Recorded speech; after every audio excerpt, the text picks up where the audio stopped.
At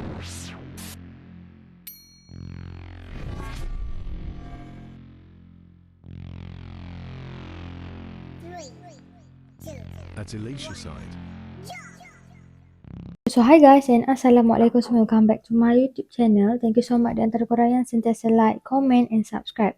So hari ni Putri nak share dengan korang mengenai satu isu yang viral. Okay, tak kisahlah viral dekat TikTok ke, viral dekat Twitter ke. Okay, korang nak tahu tak satu benda? Di mana, okay, aiskrim ni dia buat satu flavor yang memang kita kata mengundang ya. Memang semua orang memang macam viral lah tiba-tiba. Sebab apa tahu? Aiskrim dia campurkan ni, dia punya flavour bukan biasa-biasa, tapi dia guna flavour ubat batuk. So macam mana tercetusnya benda ni adalah, okay, korang tahu kan Zayn Malik.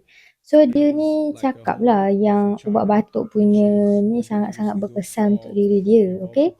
Memang tak dinafikan memang ubat batuk tu memang sangat berkesan untuk kita. Tapi korang tahulah kalau ambil secara berlebihan, jadi apa? Sebab benda tu adalah ubat terkawal, faham tak? Kalau kau rasa kau nak ting-tong sekejap, bolehlah cuba-cuba macam tu. Jadi nak dijadikan cerita, baru je keluarkan, okay, aiskrim ni daripada Inside Scoop. Jadi dia baru je keluarkan and baru je lalu kat berbunyi iklan.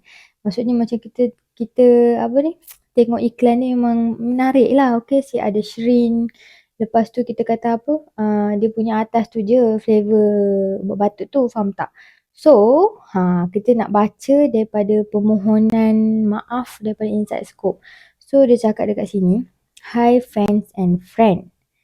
Okay, we got a quick update for you following the advice from the Ministry of Health," iaitu KKM. Okay, daripada KKM. We saying goodbye to our Pipaqua ice cream flavor, effective immediately. If you order this flavor online, don't worry, our team will reach out and sort out your refund. We really sorry for any hassle this might cause and we appreciate your understanding. Okay, daripada Inside Sekolah. Jadi siapa yang ni dia akan refund balik lah yang order online. Tapi kalau orang yang order walk in tu susah sikit lah. Kalau korang nak refund mungkin kena ada receipt. Lepas korang kena pergi balik kat kedai tu.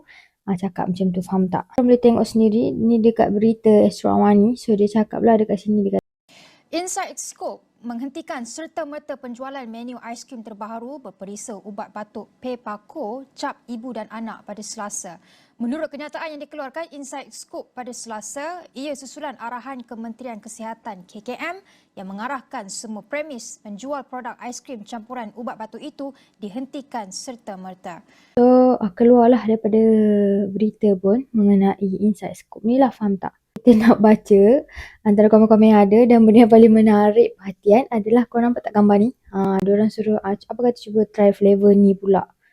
Okay, flavor apa kita kata tu Panadol Paracetamol. Lepas tu adalah komen tapi pun tak sempat nak screenshot komen dia ke ataupun dia tweet lah. Dia cakap kalau Panadol Paracetamol ni apa nak ambil Actifast ke, okay. Lagi satu apa tu, Panadol biasa ke, faham tak? So memang lawak lah, okay. Okay, dan kita nak baca kat sini. Dia kata baru nak rasa tengah batuk, tengah tunggu batuk tak batuk-batuk. Dah stop pula tak sampai nak batuk lah. Aku baru nak pergi try tadi. Lepas tu diorang kata buat batuk dah tidur. So agak kecewa sebab aku nak try. It's okay, and for next rare flavor, maybe Prisa, Pak Mak atau Reflesia. All the best. Okay, pelik-pelik je. 5 or pil CKT lol, pil CKT tu faham tak? Exactly, it should be never ever lunch. Masa tengah iklan hari tu dah pelik sebab mana boleh jadikan perisa tu sebab ubat. Takkan tak ada sesiapa dalam company tu buat research. Takkan tak ada seorang pun yang tahu pasal benda ni. Pelik ya, tapi aku senuzan ingatkan gimmick. Last lah betul rupanya tepuk dahi. I was looking forward to minyak cap kapak scented ice cream.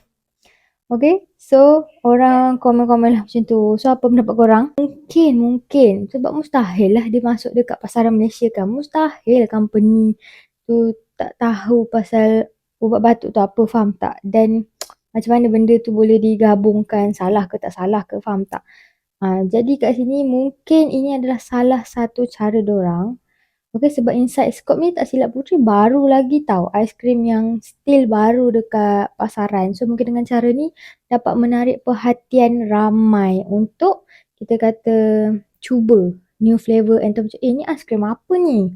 Inside scoop ni aiskrim apa? Sebab biasa kita dengar Baskin Robin. Lepas tu apa Yao Yao. Lepas tu kita apa Yole. Apalah macam-macam aiskrim yogurt lah semua yang ada. Mixui lah semua. Tapi kali ni dia punya marketing memang sangat-sangat kita kata power sebab ni satu Malaysia tahu pasal inside scoop tu apa. So korang kalau korang nak tahu strategi dan marketing yang bagus, korang kenalah ada macam sikit lah kontroversi macam ni. So korang thank you so much. Okay, korang komen dekat bawah sama ada korang dah try belum aiskrim ni. Sebab Putri dia baru je keluar dan memang kita kata aiskrim tu dia vanilla. Tapi dia punya shrimp tu maksudnya atas tu topping dia je lah. Faham tak? Perisa. Kita kata perisa buat patut tu. Tapi tak tahulah kalau korang dah try. Tapi kalau korang rasa nak try tu kat rumah, better jangan. Takut sebab benda tu ubat terkawal. Takut nanti korang boleh addicted. Faham tak? So benda tu memang sangat-sangat bahaya lah. Okay. So korang thank you so much. Jangan lupa like, comment, subscribe. Dan adik-adik yang tengok video ni, jangan korang nak cuba-cuba ya. Sebab kan inside scoop tu dah tak keluarkan lagi aiskrim tu. Korang nak try buat sendiri, beli sendiri buat batuk tu. Lepas tu bawa balik rumah, beli aiskrim vanilla. Lepas tu kau try buat. Jangan. Okay. So korang thank you so much. Jangan lupa like, comment, subscribe, tekan notification. Apa-apa info berakal update yang bagi tu korang. Bye. Assalamualaikum.